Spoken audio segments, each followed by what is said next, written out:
Hello everyone, welcome to civil navigator. पिछली classes में हम लोगों ने पोल्यूशन और वेस्ट मैनेजमेंट टॉपिक को कंप्लीट कर लिया है। अब हम लोग शुरू करेंगे इकोलॉजी एंड इकोसिस्टम। तो देखते हैं सबसे पहले इकोलॉजी में हमको क्या पढ़ना है। सबसे पहले तो कुछ डिफिनीशंस पढ़नी है जिनसे डायरेक्ट क्वेश्चन पूछे जाते हैं, जैसे कि इकोलॉजी किसे कहते हैं, क्या होता है इकोसिस्टम, एनवायरनमेंट क्या है, ऑर्गेनिज्म किसे कहते हैं, पॉपुलेशन क्या है, कम्युनिटी क्या है। तो इन सब की डिफिनीशंस को हम लोग देखेंगे। हैबिटेट क्या होता है, बायोस्फीयर रिजर्व किसे बोलते हैं, बायोम क्या होता है, इकोटोन एंड इज इफेक्ट किसे कहते हैं, क्या होता है इकोलॉजिकल निके, इकोलॉजिकल सक्सेशन किसे कहते हैं, बायो जियोकेमिकल साइकिल्स क्या होती हैं, nitrogen cycle, carbon cycle, sulphur cycle, phosphorus cycle, water cycle, इन सब को हम लोग देखेंगे।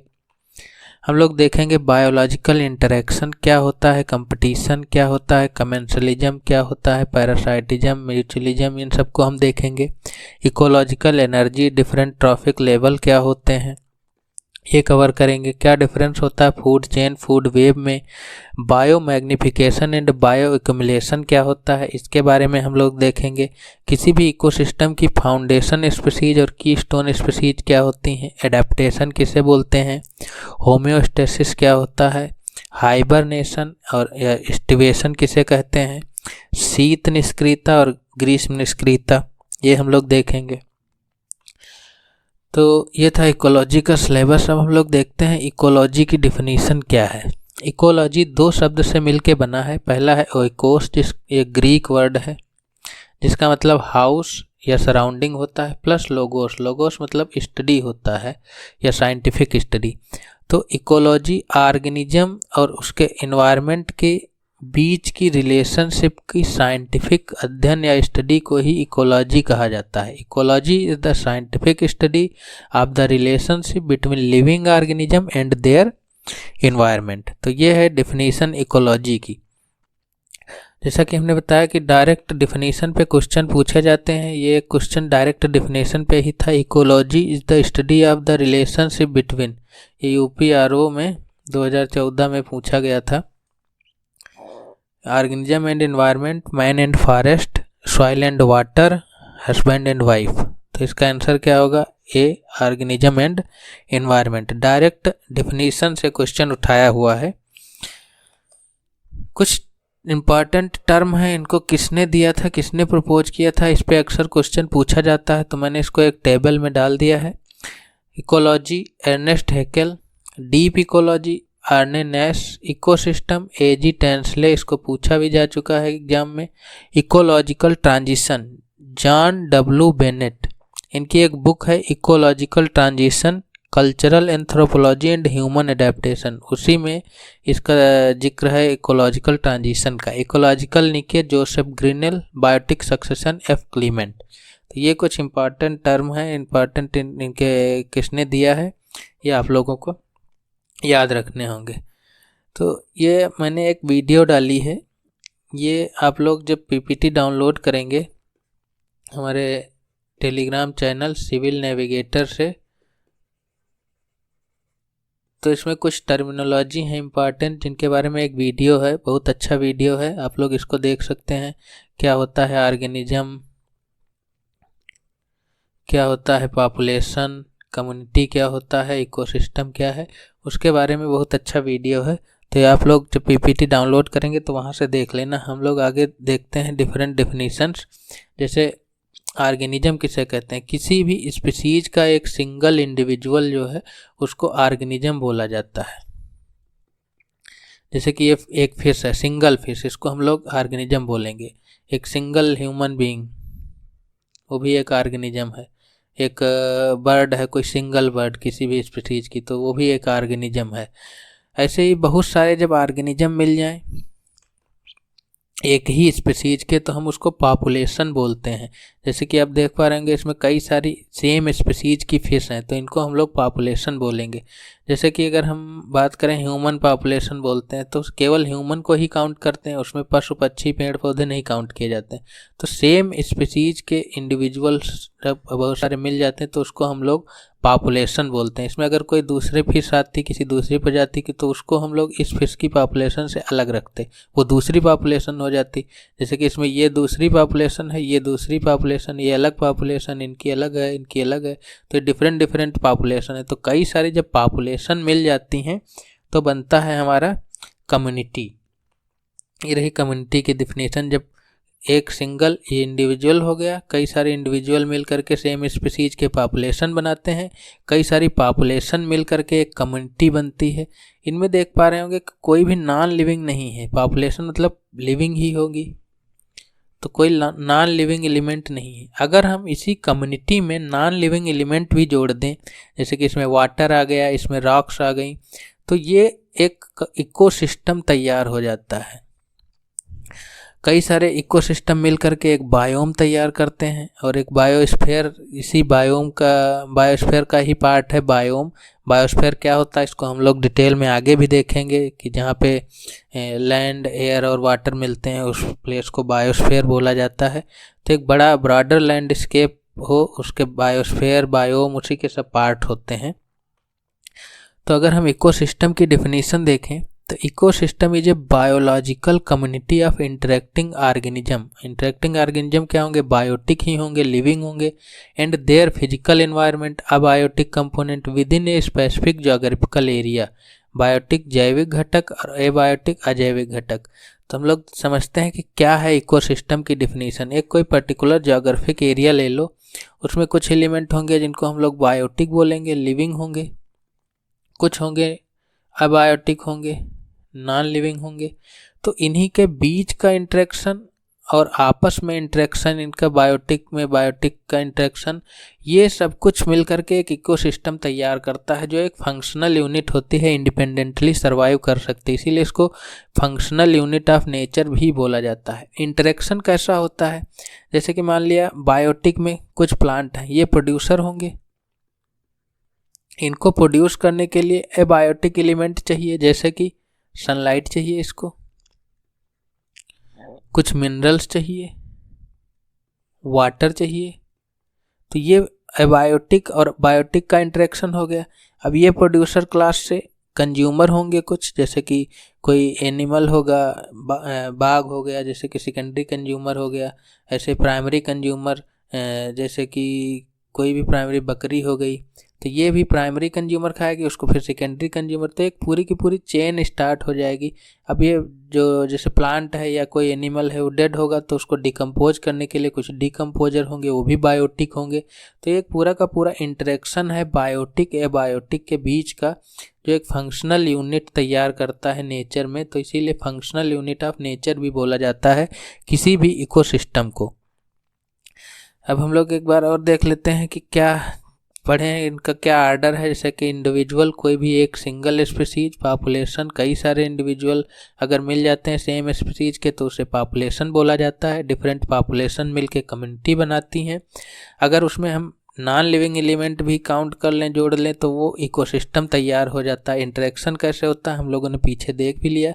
बायोम, अगर कई सारे इकोसिस्टम हो तो उसको बायोम बोला जाता है, और बायोस्फीयर हम लोग बाद में कवर करेंगे। तो इसी आधार पे एक क्वेश्चन पूछा गया 2017 में यूपी प्री में कि which one of the following is the correct order of biological organization ranging from organism to biosphere। क्या होता? Population, ecosystem, community, landscape. तो 4 ऑप्शन दिए थे, तो इसका कौन सा सही होगा? सी, पॉपुलेशन, उससे बड़ी फिर कम्युनिटी, फिर उससे इकोसिस्टम, फिर लैंडस्केप। जैसे कि हमने देखा भी, पॉपुलेशन, कम्युनिटी, इकोसिस्टम, फिर टोटल लैंडस्केप कोई भी हो सकता है। तो ये जो है करेक्ट आर्डर है, सी पार्ट इसका सही है। हम लोग देखते हैं कि कंपोनेंट कौन कौन से इकोसिस्टम के होते हैं। जैसे हमने पीछे भी देखा, उन्हीं को डिटेल में समझते हैं। तो 2 तरह के कंपोनेंट होते हैं, बायोटिक और एबायोटिक। तो बायोटिक कौन कौन से? लिविंग ऑर्गेनिज्म, कोई भी लिविंग, बायो मतलब लाइफ होता है, तो बायोटिक ऑर्गेनिज्म वो ऑर्गेनिज्म लिविंग ऑर्गेनिज्म कहलाते हैं किसी भी इकोसिस्टम के। ये 3 तरह के होते हैं बायोटिक। पहला तो होता है प्रोड्यूसर, जो किसी भी इकोसिस्टम में प्रोड्यूसर का काम करते हैं, जैसे प्लांट्स। दूसरे होते हैं कंज्यूमर, कंज्यूमर भी कई तरह के होंगे, प्राइमरी, सेकेंडरी, टर्सरी। तो प्राइमरी कंज्यूमर जो पेड़ पौधे को डायरेक्ट प्रोड्यूसर को खाते हैं, जैसे कि बकरी हो गई, हिरन हो गया, तो ये सब प्राइमरी कंज्यूमर होंगे। ये जैसे कंज्यूमर क्लास में, ये सेकेंडरी कंज्यूमर में आएगा, तो ये कंज्यूमर ही है। अगला होगा कि ये मान लिया ये भी प्लांट डेड हो गया, एनिमल डेड हो गया, तो इनको डिकम्पोज होना होगा, तो एक डिकम्पोजर क्लास भी होगी, जैसे कि फंजाई है, बैक्टीरिया हैं, तो ये सब हमारे डिकम्पोजर क्लास में आएंगे। तो ये है बायोटिक एलिमेंट, प्रोड्यूसर, कंज्यूमर और डिकम्पोजर। अगला है एबायोटिक, किसी भी इकोसिस्टम के जो नॉन लिविंग एलिमेंट होते हैं, फिजिकल या केमिकल फैक्टर, उनको हम लोग एबायोटिक या नॉन लिविंग फैक्टर बोलते हैं। एबायोटिक भी 3 तरह के होते हैं। पहला फिजिकल, फिजिकल में जैसे लाइट देख पा रहे हैं, टेम्परेचर है, साथ ही साथ फिजिकल के बाद इनऑर्गेनिक, जैसे कि एयर है, वाटर है, कुछ न्यूट्रिएंट्स होंगे, तो ये सब इनऑर्गेनिक में आएंगे। ऑर्गेनिक, ऑर्गेनिक में जैसे कि फैट है, प्रोटीन है,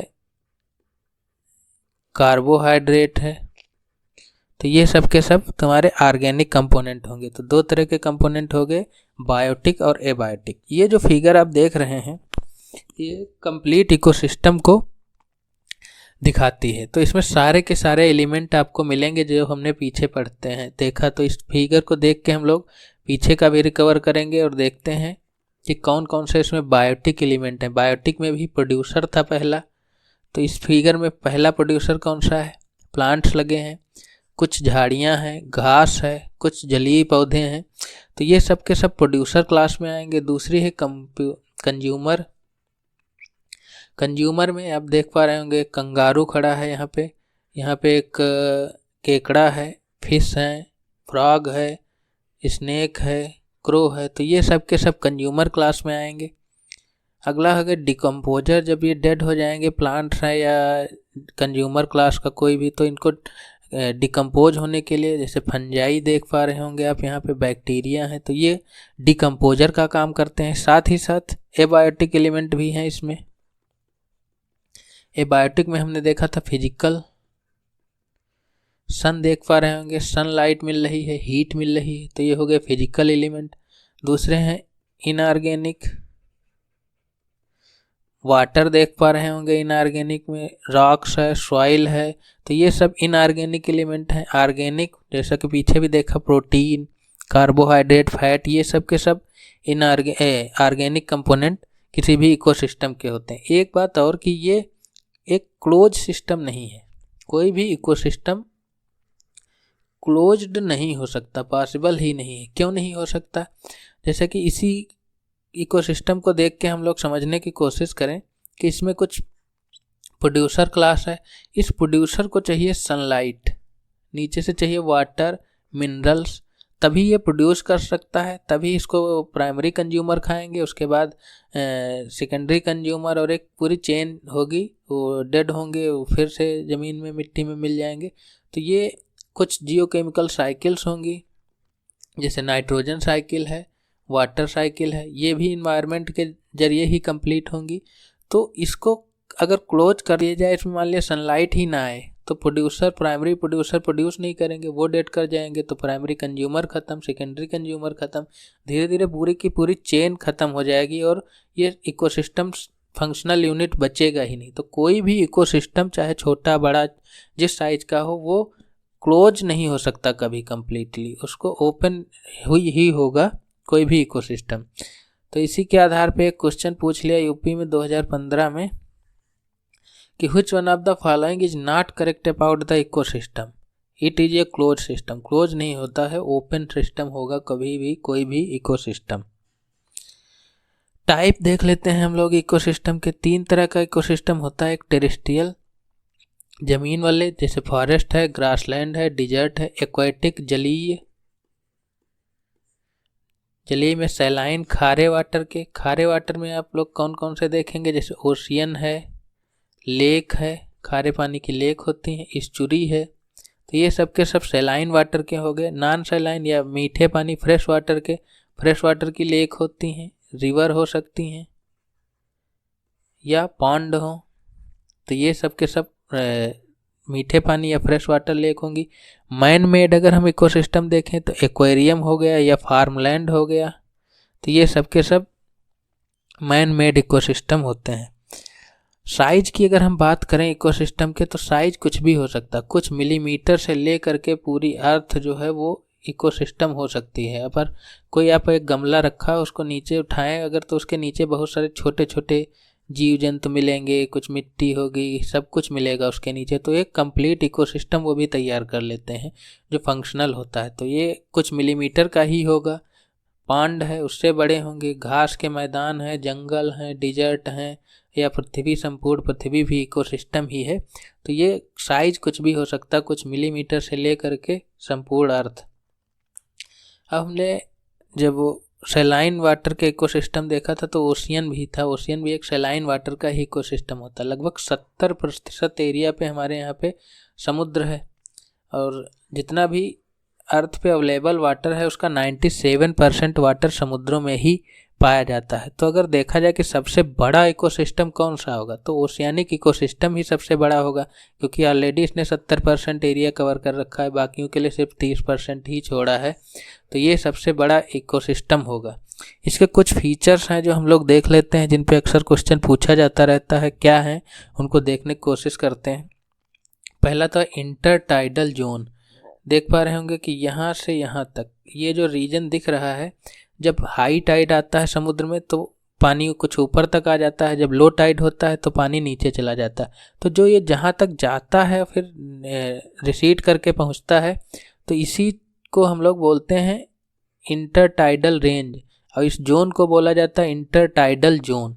तो यहाँ पे कुछ ऐसी वनस्पतियाँ और ऐसे जीव जंतु पाए जाते हैं जो दोनों में सर्वाइव कर सकते हैं, पानी में भी और जब पानी सूख जाता है तब भी सर्वाइव कर पाते हैं। तो ऐसे जीव जंतु वनस्पति यहाँ पे पाई जाएगी। उसके बाद शुरू होता है नेरिटिक जोन। ये देख पा रहे होंगे कॉन्टिनेंटल शेल्फ का ही पार्ट है। तो यहाँ पे ऐसी वनस्पति पाई जाती है जो पानी में भी होती है और इसकी जड़ें ज़मीन तक पहुँच जाती हैं। तो ये हाई बायोडाइवर्स एरिया होता है, बायोडाइवर्सिटी यहाँ बहुत अच्छी होती है। तो ये होता है नेरेटिक जोन, कॉन्टिनेंटल शेल्फ का ही पार्ट होता है। ये बहुत ज़्यादा डेप्थ नहीं होती है इसकी। उसके बाद जब हाई डेप्थ शुरू होता है, जहाँ से ये स्लोप शुरू हो जाता है, तो इसको बोलते हैं ओशियानिक जोन, ओपन ओशियन होता है। तो यहाँ कुछ फाइटोप्लैंक्टन्स पाए जाते हैं या प्लैंक्टन्स पाए जाते हैं। अगला अगर वर्टिकली देखें तो ये होता है फोटिक जोन। फोटिक जोन क्या होता है कि सनलाइट ऊपर से आएगी तो पूरे पानी तक तो पहुंच नहीं पाएगी, कुछ जोन तक ही पहुंच पाती है। कहाँ तक पहुंचती है उसी को हम लोग बोलते हैं फोटिक जोन। फोटो मतलब होती है लाइट, तो फोटिक जोन लगभग 200 मीटर की गहराई तक लाइट पहुंच जाती है, तो उसको फोटिक जोन बोला जाता है। उसके नीचे के रीजन को हम लोग एफोटिक जोन बोलते हैं, जहाँ तक सनलाइट नहीं पहुँच पाती है। तो ये हो गया फोटिक जोन, एफोटिक जोन। ये देख पा रहे होंगे बेंथिक जोन, जो ये लैंड से जुड़ा हुआ पार्ट है, इसके आसपास का पार्ट, चाहे वो कॉन्टिनेंटल शेल्फ का हो, स्लोप का हो, या समुद्र के तल, जिसको हम एबाइसल प्लेन या एबाइसल जोन बोलेंगे इसमें, तो वो पार्ट हो, उस सबको बेंथिक जोन बोला जाता है, सबसे नीचे का पार्ट। ये पेलाजिक जोन एक देख रहे होंगे, इस क्या होता है, एक वाटर कॉलम होता है जो ज़मीन से ना, इसको बीच में देख पा रहे हैं गैप है यहाँ पे, ज़मीन से नहीं, ऊपर का ऊपर वाटर कॉलम ले लो, इस पूरे वाटर कॉलम को बोलेंगे हम पेलाजिक जोन। तो ये है हमारा ओशियन इकोसिस्टम के कुछ फीचर्स, जैसे intertidal, neritic, oceanic, photic, aphotic, benthic, pelagic, ये सब कुछ याद रखना है आपको। अब एक और चीज़ देख लेते हैं कि सबसे स्टेबल कौन सा होगा। सबसे स्टेबल भी ओशियानिक इकोसिस्टम ही होगा। क्यों? क्योंकि एक तो इसका साइज बहुत बड़ा है, इसमें कुछ थोड़ा बहुत चेंज है ये टॉलरेट कर ले जाएगा। वहीं अगर कोई छोटा इकोसिस्टम है तो उसके लिए टॉलरेट करना मुश्किल हो जाएगा। जैसे कि मान लिया कोई इसमें एक पोल्यूटेड रिवर आ रही है, उसमें कुछ पोल्यूटेंट आ रहे हैं, तो बहुत बड़ी रिवर भी होगी तब भी इतने बड़े ओशियन का बहुत कुछ नहीं कर पाती, नहीं बिगाड़ पाती है। वहीं अगर कोई पांड या लेक में आकर के गिर रही है कोई पोल्यूटेड रिवर, तो पूरी लेक को पोल्यूट कर सकती है, इकोसिस्टम को डिस्टर्ब कर सकती है। तो सबसे स्टेबल इकोसिस्टम भी ओशियानिक इकोसिस्टम भी होता है, सबसे बड़ा भी ओशियानिक ही होता है। 2014 में यूपी में एक क्वेश्चन पूछा गया, which one of the following is the largest ecosystem of the world. Ocean ही होगा।